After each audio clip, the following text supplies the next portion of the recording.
Hello and welcome to the Shinybees podcast, a podcast for those who like their knitting, comedy and yarn in equally large measures. I'm your host, Jo Millmine, and this is episode 153, Octopodiversary. I feel a need to laugh again with you, if that's alright. I need a drink, I need a friend, I need your help. Hello, and welcome to episode 153 of the Shinybees podcast.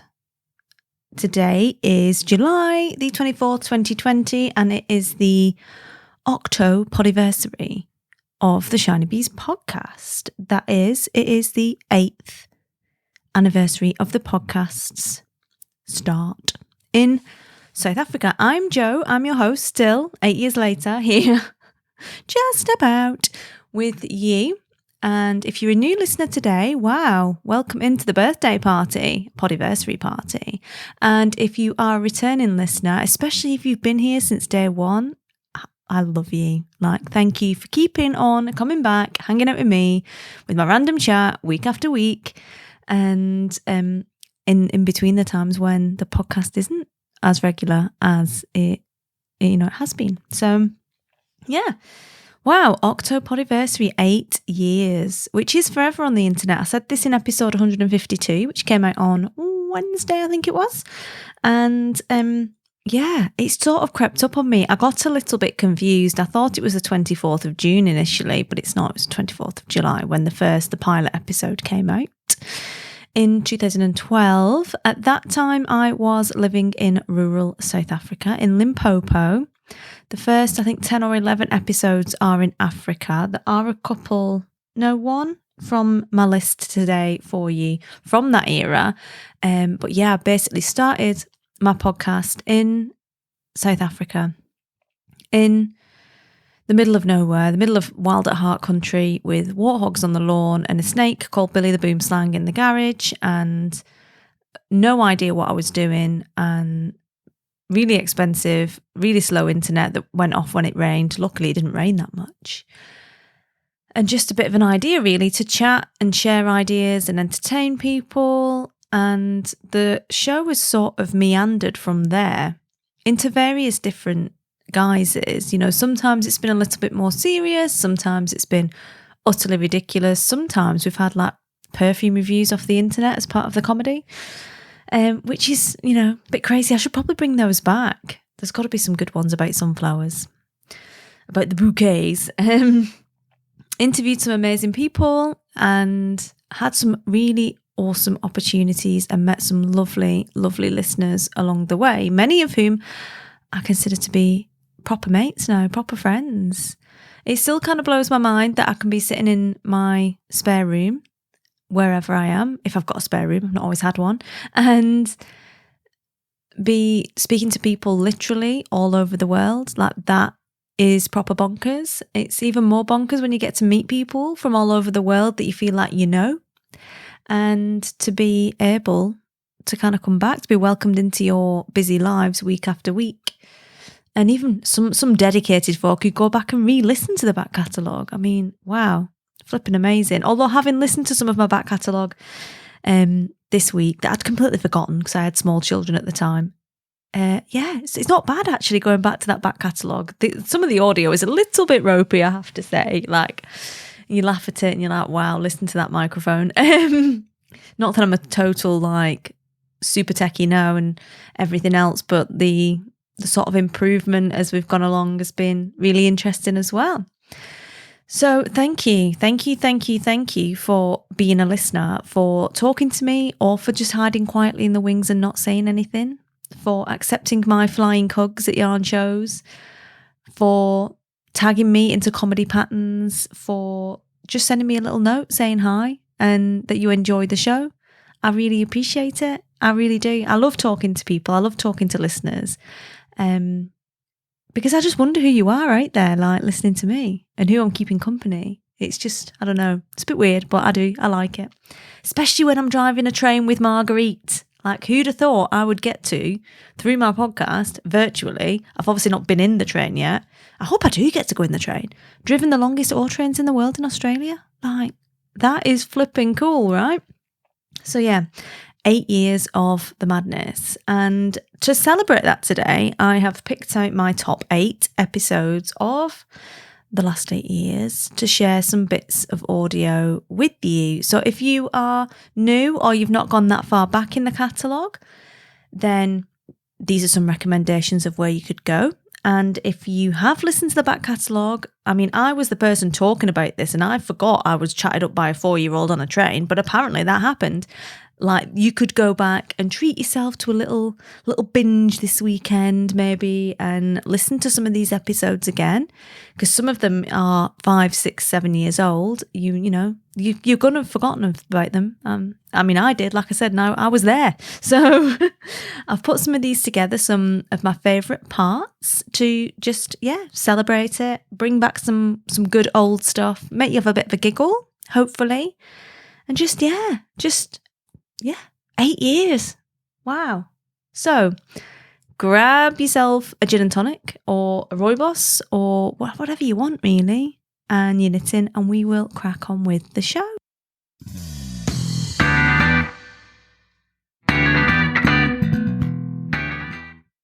So choosing favourite episodes, it turns out, is a little bit like choosing favourite children. We all have them, but we don't want to admit they're the favourites. And I do feel like I've definitely probably missed some really, really great episodes out of this list. But you can't have them all, right? You can't have them all. So I've picked these ones. Hopefully you'll enjoy them. Hopefully if you're not in that list, then, or your favourite isn't in that list, then you don't feel too left out.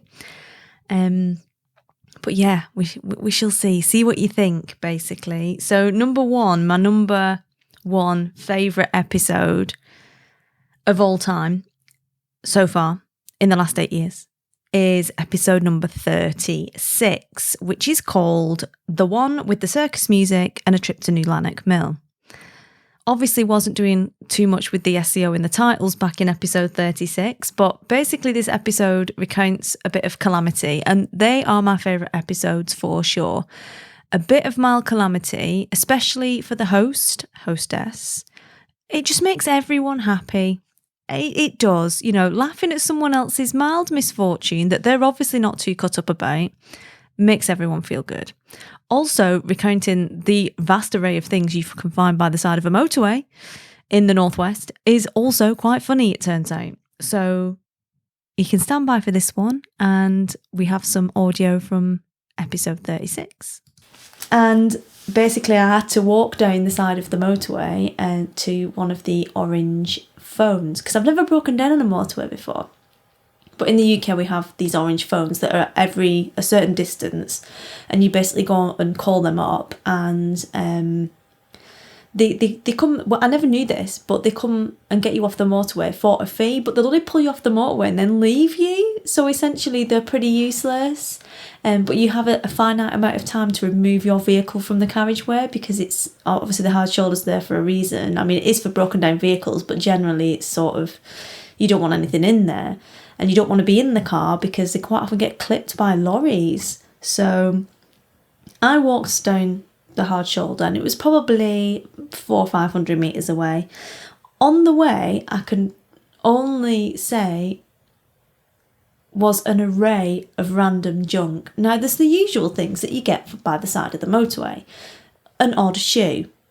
Always an odd shoe in the hard shoulder. Nobody knows why. Sometimes you get a pair. How did they get there? How does the person that had them on not know that they've left them on the hard shoulder?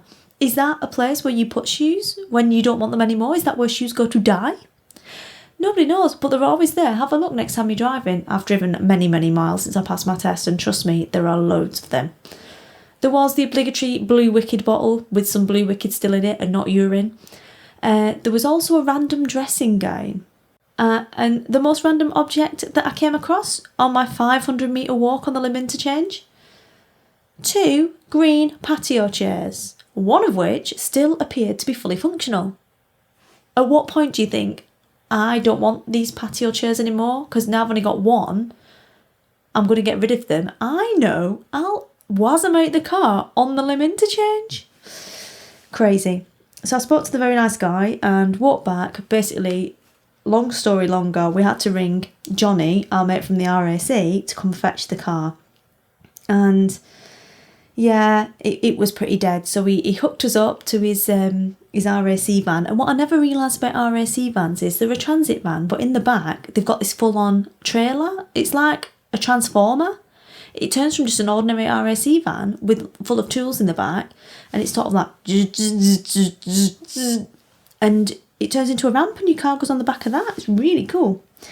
So that's what happened, and he dragged us all the way back to Wigan, to Arnold Clark, and dropped us off, and I handed over the keys, rang my dad to come get us, to take us to the railway station, to get a train to Rhyl. I don't know if you've ever been to Rhyl. We'll get on to Rhyl in a bit.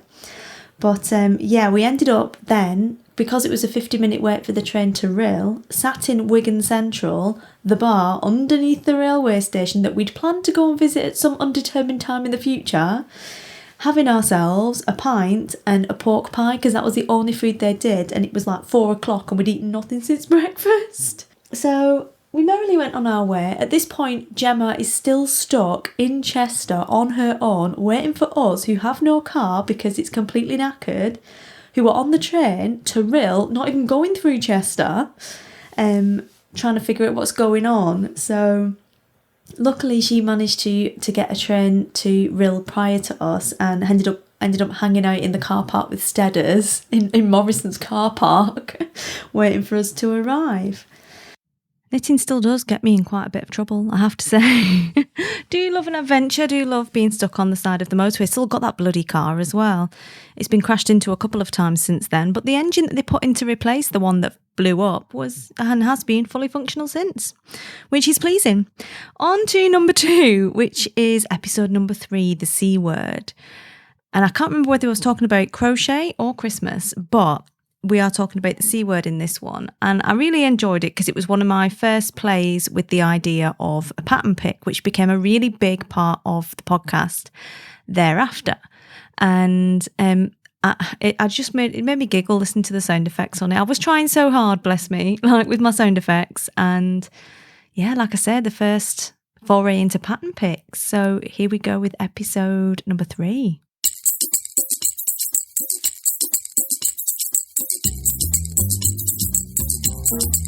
Hello everybody and welcome to episode 3 of the Shinybees podcast, the C word. Today is Sunday the 9th of September. Coming up in today's show we'll be discussing the C word, there'll be the Whipping Piccadilly section, the South Africa section, and we'll talk about the Big 5. Can we just take a moment to appreciate the greatness of that theme tune? That was the old theme tune. My husband wrote that for me. He was dead proud of it. It breaks his heart every day when he listens to the podcast and it isn't his theme tune anymore. He is great, by the way. Amazing. He listens to this, so I've got to say that. But really, he's awesome. Inspired by the Kruger visit, I decided that we needed a knitting Big 5. In one of my comedy moments, I decided that why do we not review knitting Big 5? So, you'll hear me flash my notes a little bit now. I went to the pattern selection in Ravelry, to the search function, and decided, yeah, why don't we have a look at the knitting Big 5? So, for your listening pleasure, and possibly, questionably your viewing pleasure, if you could go and check out these patterns on Ravelry, here is the Shinybees knitting Big 5.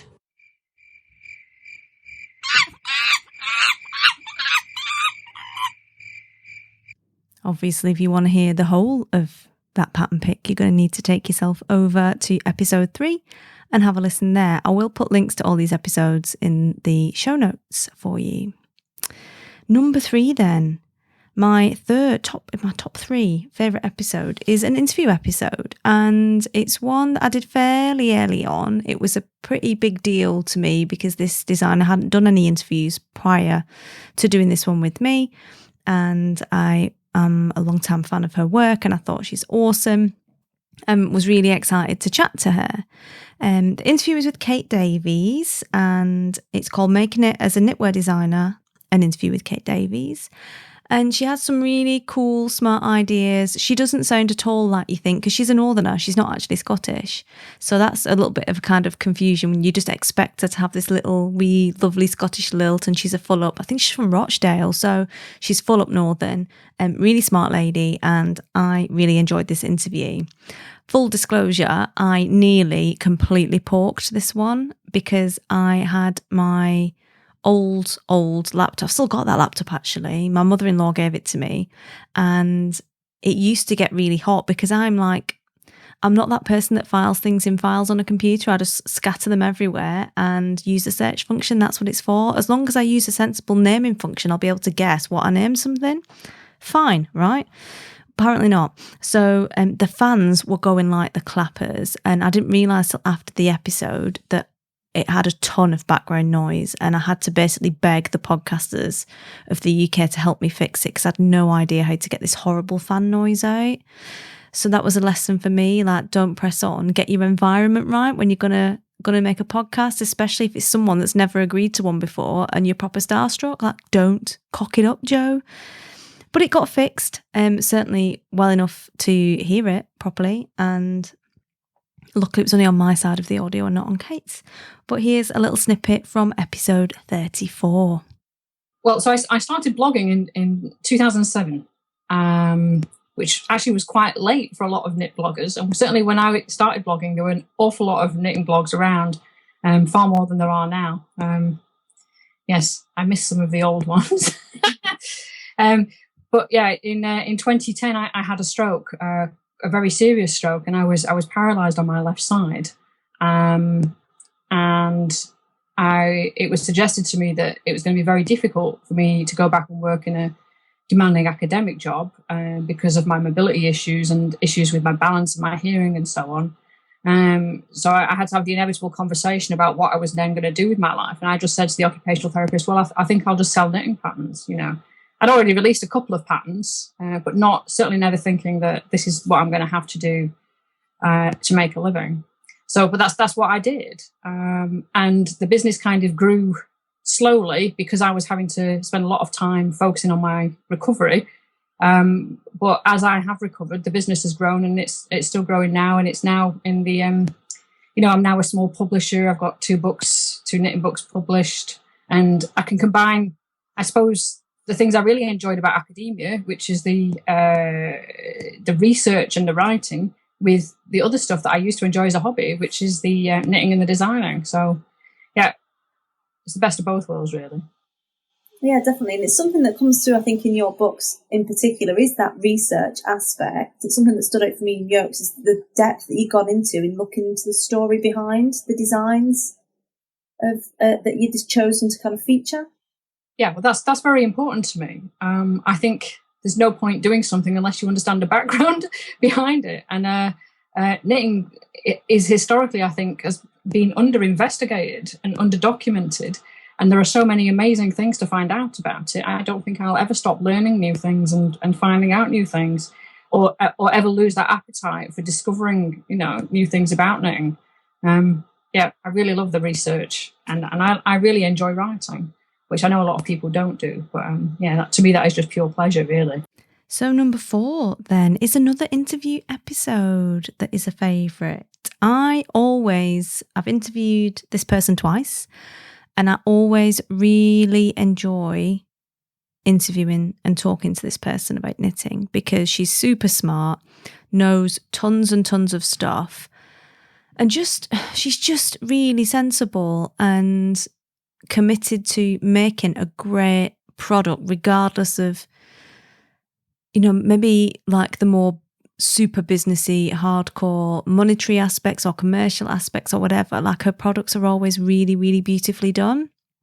And her commitment to recording history and women's history and fashion history, I think, is really commendable, and it's done in a really good way that makes it a pleasure to kind of look at a product. That's why I bang on about them so much. And we're actually friends now. It's, again, amazing friends that you get through the podcast. So my number 4 episode is episode number 55. This is Vintage Shetland Project, an interview with Susan Crawford. And in this one, it is before the publication of the book and when she was gearing up to do the crowdfunder for the book.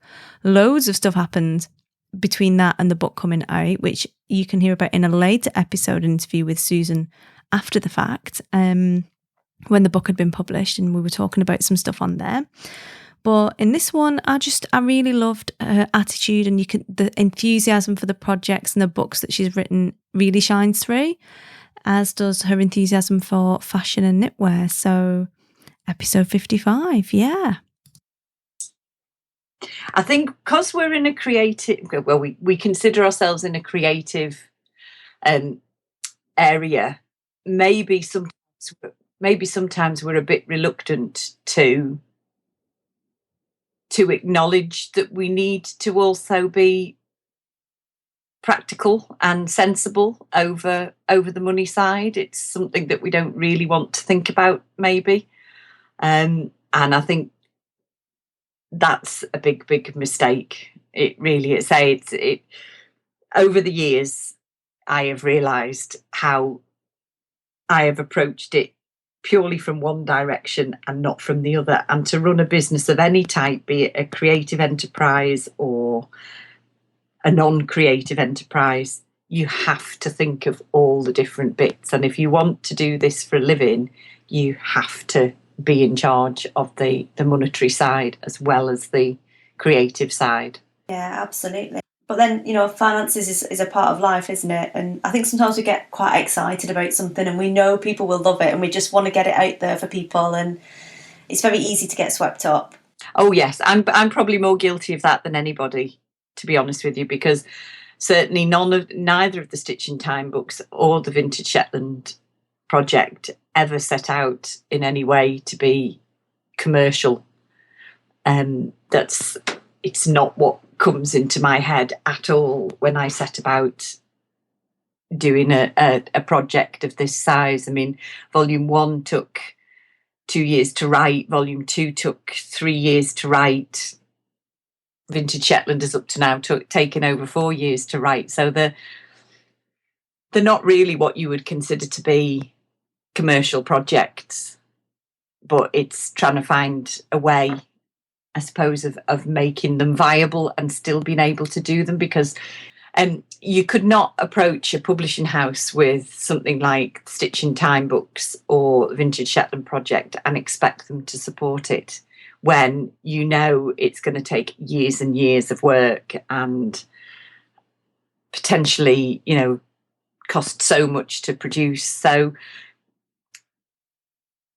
whilst I'm saying you have to be in charge of the monetary side of things, I think what for me has been a real challenge is finding a way of making what basically aren't commercial projects somehow work for me so that I can still do them, because I think this side of knitting history is really, really important. It's also women's history, it's social history, it's intertwined with everyday life, and it's a story that needs to be told. So I really feel it's important to be able to do what I do.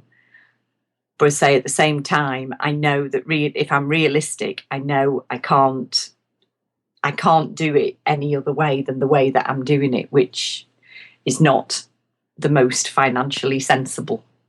So we're now at the passing the halfway point. So number 5 then, my next most favourite episode is episode number 13, The Cat in the Hat. This is one of my funnier episodes, I have to say. I was literally crying whilst writing and recording this, from sheer joy. Yes, it does involve cats looking stupid. That's a favourite of mine. I'm catist. I'm not sorry either. I don't like the buggers, and anything that makes them look or feel stupid is good in my opinion. So it's a little bit anti-cat. The actual subject matter is not that anti-cat. It's just funny that the cats look so annoyed. But this is episode number 13, The Cat in the Hat. This is where it starts to get really funny. I really enjoyed this pattern pick because, I mean, the turkeys, you'd be surprised, it's like 6 pages of turkey patterns. Who would have thought it? A lot of them are actually really similar as well. Don't let the copyright police see them, whatever you do, because it'll all be kicking off on Ravelry. But anyway, unrelated, I will keep out of that political quagmire. As I was looking through the turkey patterns, another seemingly unrelated pattern caught my eye, and I thought, someone has been going mad with the tagging again. And when you'll Google something completely innocent, and a knitted willy will come up or something like that. That wasn't the case this time, but this was seemingly unrelated till I looked at the title of the pattern properly. And it is called the International Cat Hat Turkey, as in the country, not the bird, but Turkey it was, so fair enough, fair play, by Stacey Marr. This is a free pattern. I can't, you'll probably hear me laughing already because I am smiling, thinking about what I'm going to say now. This is a free pattern for a knitted fez for a cat.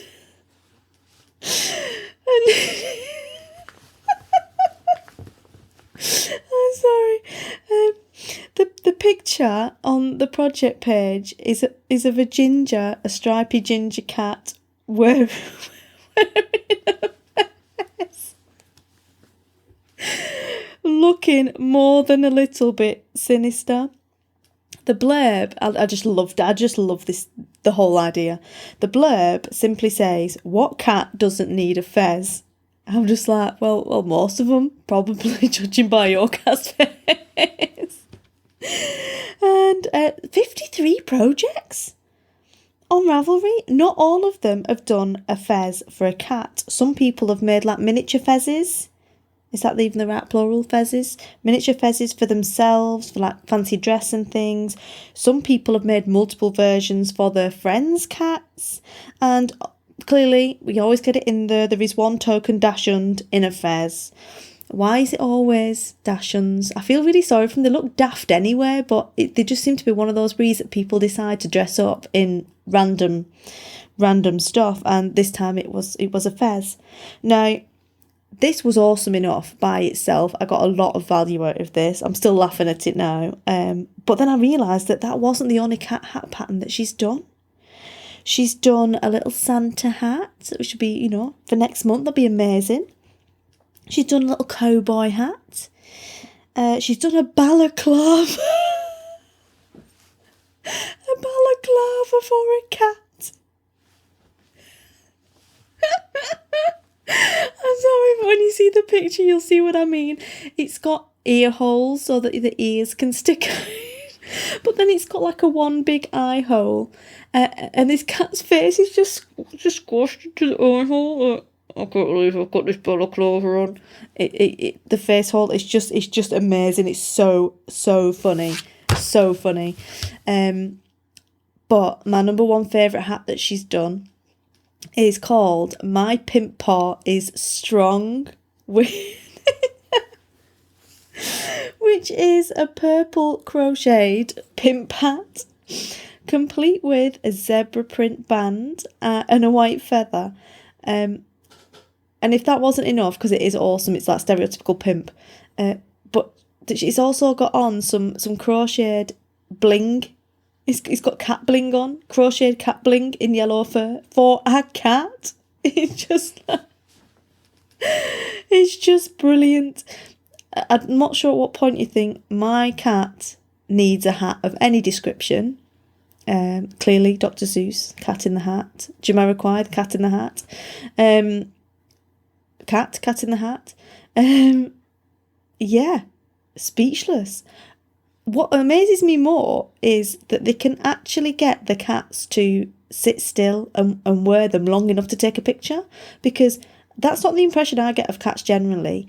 Cats tend to take themselves extremely seriously, which is why you get lots of comedy dogs in sweaters, because they just stand there going, "Oh, I'll sit still for you, I love you." Whereas cats are a bit more, "Really? I look ridiculous. Are you joking? Fetch my dinner, peasant," which is why I don't have a cat, apart from being allergic. And I have no idea how they've got them to sit still for that long. It's amazing, but really, really comedy pictures to be seen on that. So in the event that you need a fez, a balaclava, or indeed a pimp hat for your cat, or indeed anyone else, check those ones out. So number 6 then. I loved episode 13, but number 6 on my list of my top 8 episodes of the last 8 years is episode number 51, Still Got It. Clearly, I've still got it now. I definitely still had it then. And in this episode, I basically end up getting chatted up by a 4-year-old and invited to a birthday party. Who'd have thought it, eh? And I do wonder where little James is now, because this was 5 years ago. Like, he'd be 9 now. Maybe he's having another birthday party at like Ninja Warrior or something that I could go to as well. And I really want to know what happened to Bet Bet. Like, I reckon, like, hashtag find Bet Bet. We could find Bet Bet. Bet Bet's amazing, as you're about to hear. So this is episode 51. I got, for some unknown reason again, the 5:30 train to Edinburgh. And it's not a pleasant time to be getting on a train. That it's just a bit too early. You know, if I've got a train at 6:30, it would be just so much more civilised, because you're getting up at a time that isn't starting with a 4. But I got on the train and went on my merry way, slept a little bit, well, sort of dozed for a little bit. And when I got to Dundee, a little family got on the train. So at first I thought it was a mum and 2 children, and then it transpired it was a mum, a dad and 2 children. And I have 2 children, as you know, so I wasn't really particularly bothered about the children sitting near me. But when it became apparent there was 4 of them, I offered to move, because travelling with children is not pleasant at the best of times, and the life would be so much easier if they could all sit together. But when your children are under 6, you don't get a reservation on the train. Only people who actually buy a ticket get reservations, which is faintly bonkers. They should at least allow you, if you're going to be travelling with children, to book a seat. I mean, what are you going to do with them otherwise? So this terribly polite family spent ages telling me that I didn't need to stand up, and, you know, they would all sit separately, and I was just like, look, I have children, it's fine. Really, I've been on the train for hours anyway. It makes no difference to me. It's just me on my own, and if I have to stand up, you know what? That's fine. And they all sat down. In the meantime, before the conversation had started, I was entertaining the children whilst the parents were busy trying to stow all the bags and everything else. And obviously, the little boy involved took a bit of a shine to me as a result of my over-exuberance about an orange lifeboat on the Tay, and proceeded to basically chat me up the entire rest of the way to Edinburgh, including such choice things as showing me his new magazine that he'd got, and telling me how old he was, and asking me which house I lived at, culminating in, the penultimate thing was he spotted me knitting, and he said, "Are you knitting?" And I said, "Yeah, I am." And he said, "Oh, Bet teaches my mummy to knit." At which point I piped back, "Oh, is Bet any good?" And he looked at me with a really serious face and he went, "Bet's really good at knitting." And then he turned around to his mum and he's like, "Mummy, write this address down." And it turned out it was his birthday party 2 weeks later. He was going to be 5, and he wanted to invite me to Muddy Boots, which I know what Muddy Boots is, because obviously I used to live near Dundee, and it's kind of like an outdoor sort of play area cafe type thing. And he invited me to Muddy Boots for his birthday if I wasn't working, and it was up to me. I could either watch or play. So I had to make some excuses about that I might be busy, and only if there's enough space, but if I don't come, then he must have a really good time. Anyway, he was a very sweet boy, and they got off eventually in Edinburgh afterwards, and I'd already met up with Isla and Hannah, and I was stood in the middle of the concourse of Edinburgh Waverley, and this little kid comes across his family, at which point I obviously stop and shout across the sort of the plaza, if you will, the big part where where all the boards are. I'm shouting, James, hi, look, these are my friends," which he absolutely loved. And yeah, it was obviously still got it, chatted up on the train, got invited to a party. Might have been a 5-year-old, but still got it. So that was just a funny kind of start to what was indeed a comedy weekend, which involved, but was not limited to, yarn, relay, signing Leona from Fluff's boobs with a Sharpie, trapping my own hair in a hairdryer and having to have it cut out, and a mirror falling off the wall in the apartment and setting the tap on to full blast randomly, which was more than a little scary. Not quite as scary as the hairdryer incident, I'm not going to lie. So yeah, 3/4 of the way through now, and probably about 8 hours of listening's pleasure for you so far if you go back and listen to all those episodes. But we'll press on with number 7 of my top 8 episodes. This is episode 118, which I mentioned, I think, in the last episode as well, actually. It's called British Wool, Labelling and Sourcing with Joy McMillan of The Knitting Goddess.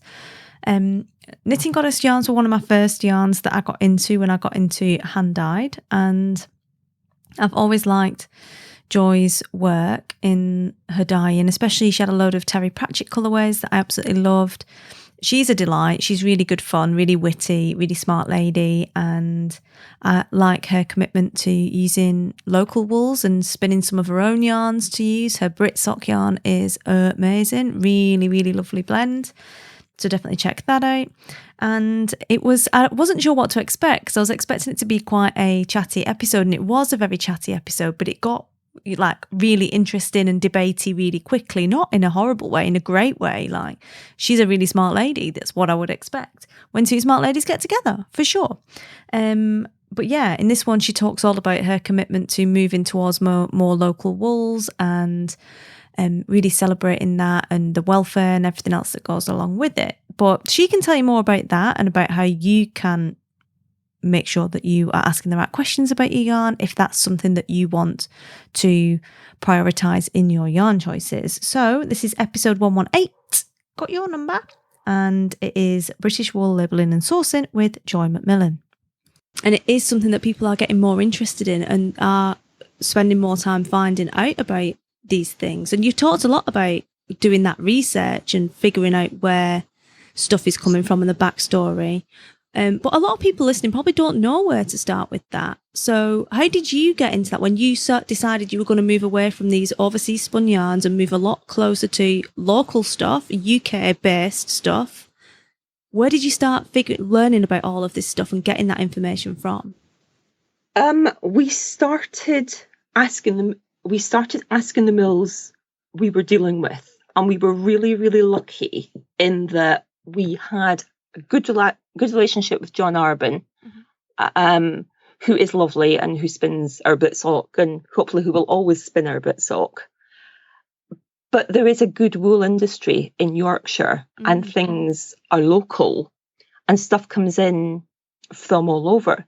But the thing that kind of really made me think about it was realising how far something had travelled to come back for no reason.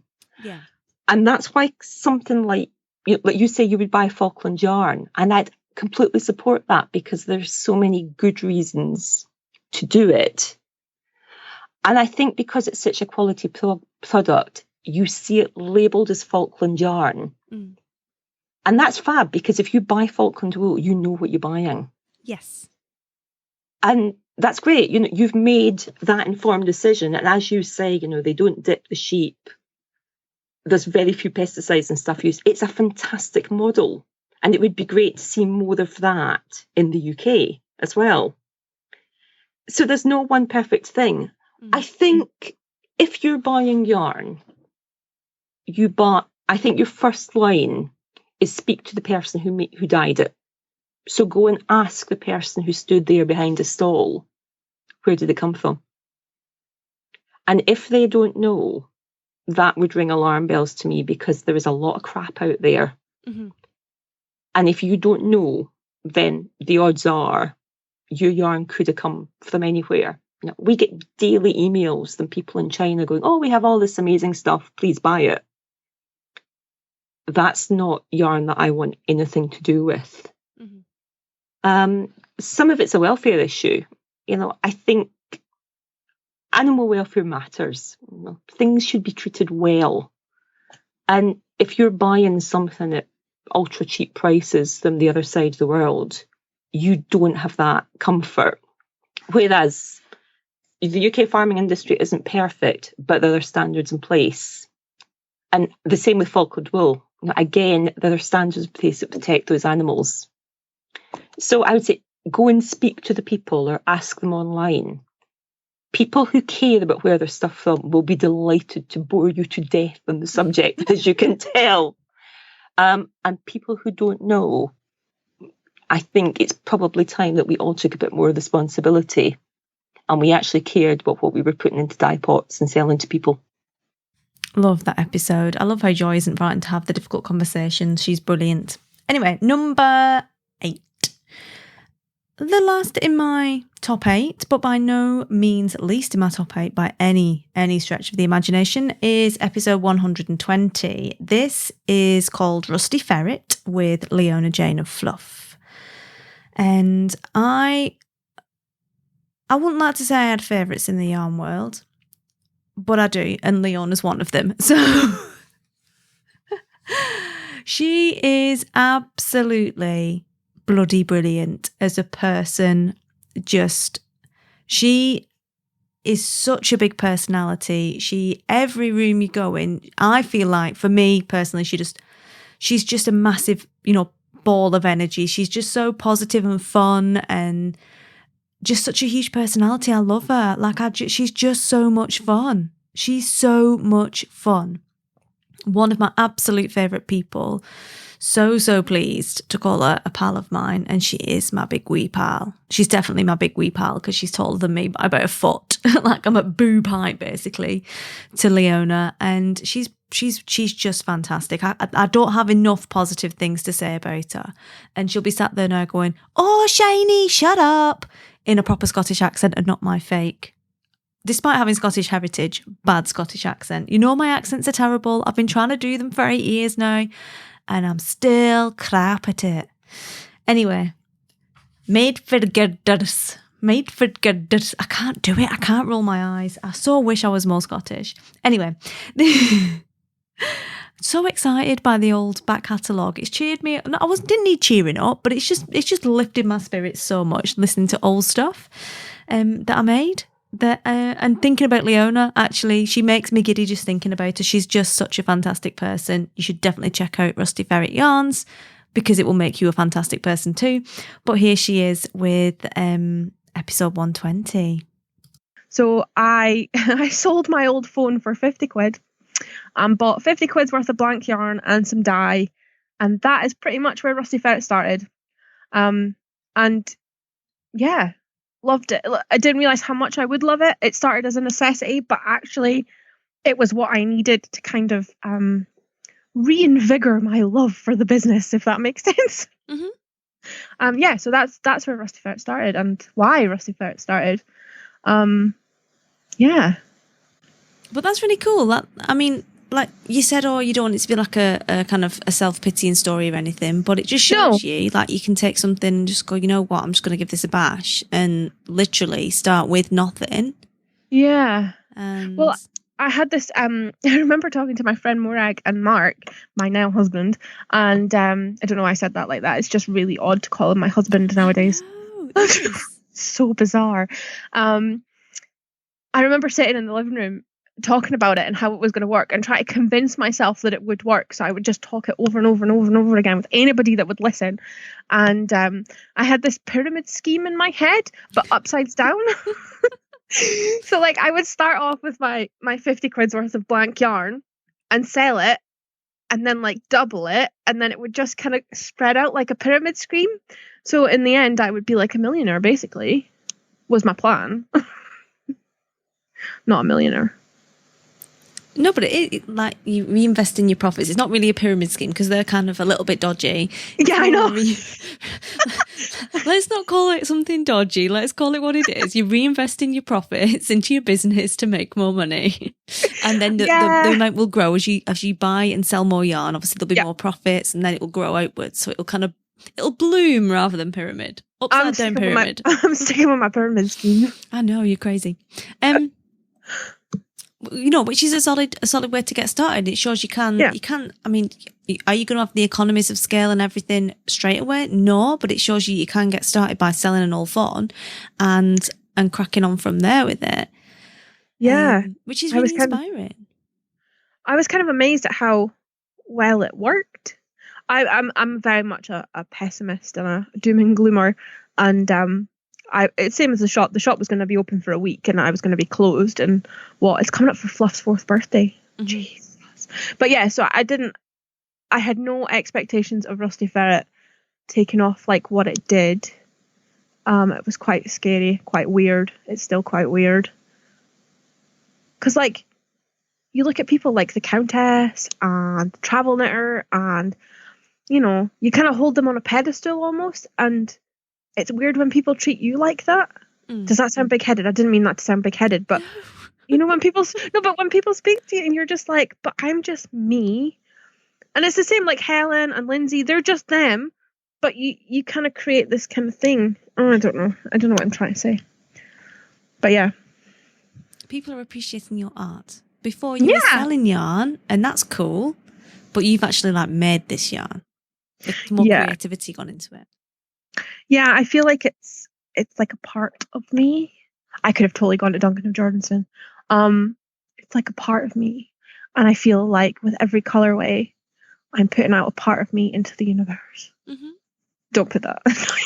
I'm going to have to, because it's funny. It's so arty, you know? I totally could have rocked Duncan of Jordanson art school. Yeah, definitely. Yeah. Definitely. Got the chat. No, but you are turbo creative, though. I have to say this about you. Like, you are one of the most creative people I know. Behave. Totes. Like, no. Even more so than the Beast. And she is turbo creative. You are. I don't know. I think she's gunning for it. She's got her sewing machine in your shop. Yeah, totally. It was my put her in the bargain bin. That's how you become creative. It's how it works in Dundee. You put in a box and there you go. There you go. See what I mean? There's just no way to not love her. She's flipping brilliant. So that is Leona Jane Orr's Rusty Ferret, the Fezzer. So yeah, that's all 8 of the episodes that I had picked out for you for the 8-year Octopodiversary.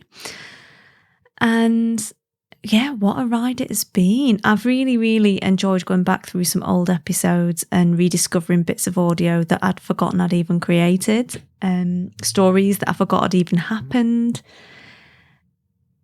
All through, you know, like recording a podcast and being able to kind of come back to it literally years later and be like, oh, do you remember when, you know, we nearly got wiped out on the Lim interchange and all that kind of stuff. And the funny thing is like some of it now I look back and I kind of laugh at some of the audio and at the echoey or the aircon going in the background or whatever else. But I would never change that. I could. I've got all the old GarageBand files because I've ripped them out to make this episode. I could go back and I could fix all of those. I could make the audio nice on those or improve it, you know, make it a little bit better, make the quality a little bit higher so it doesn't sound like you're underground in the water, underwater with the music.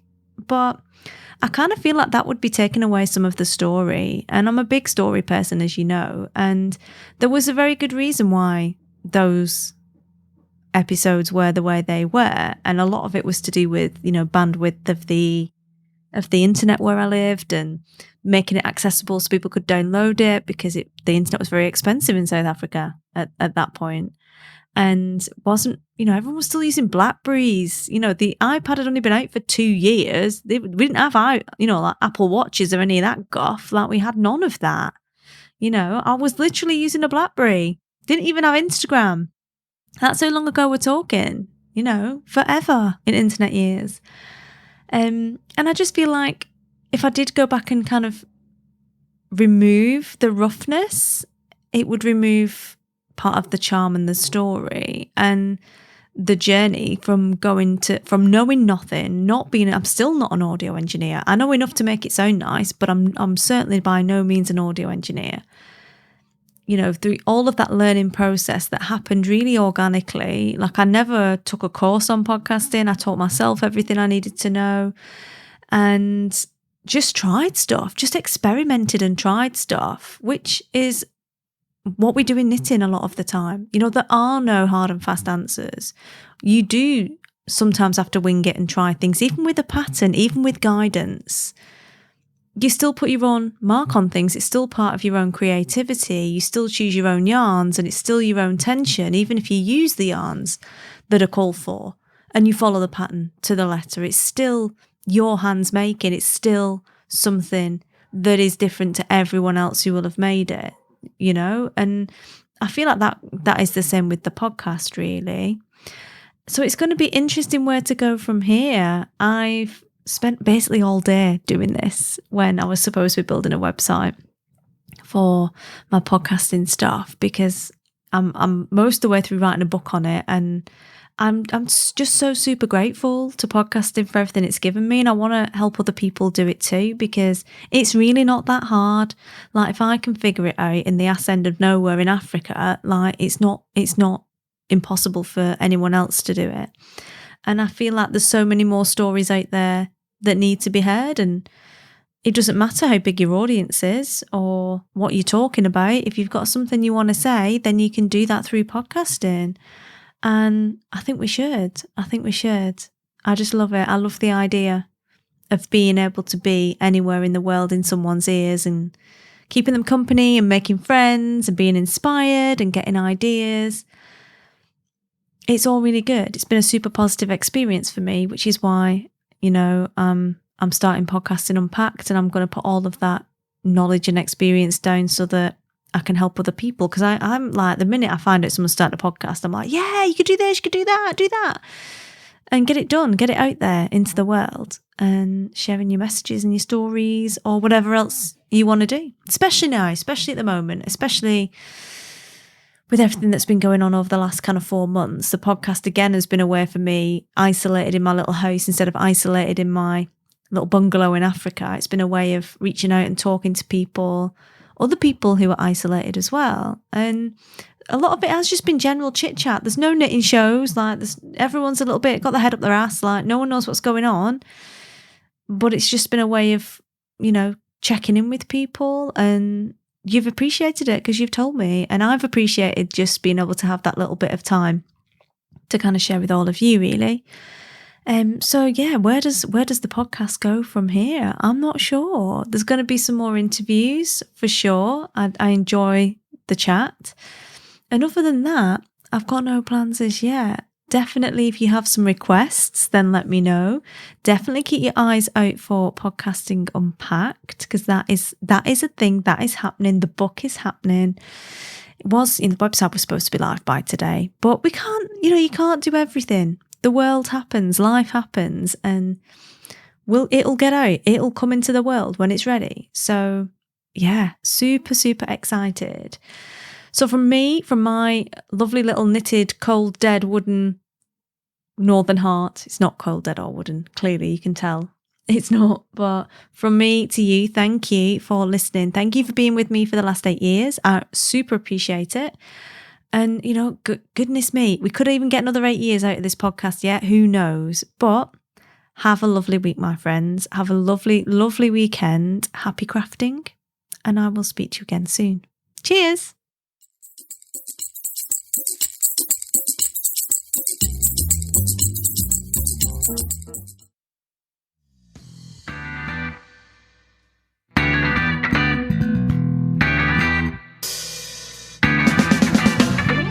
You've been listening to the Octopodiversary episode of the Shinybees podcast. Show notes for this episode can be found on the website at shinybees.com/153. And we'll be back again next week with episode 154. I feel a need to laugh again with you, if that's alright.